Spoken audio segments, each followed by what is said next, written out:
Hello everyone friends, this is Velar. Today I'll show how to download and install texture packs for Minecraft Bedrock. To do this, open any browser. Type here, texture packs for Minecraft Bedrock.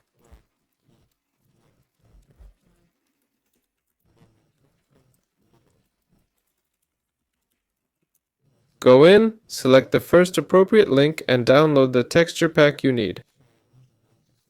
Click on the first link. Now wait 5 seconds. Here our file is downloading, just open it.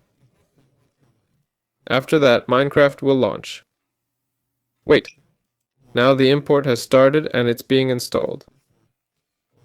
I already have this pack. That's why it says it's a duplicate. Now go to Settings. Resources. My Resources. Here you can enable them. There we go.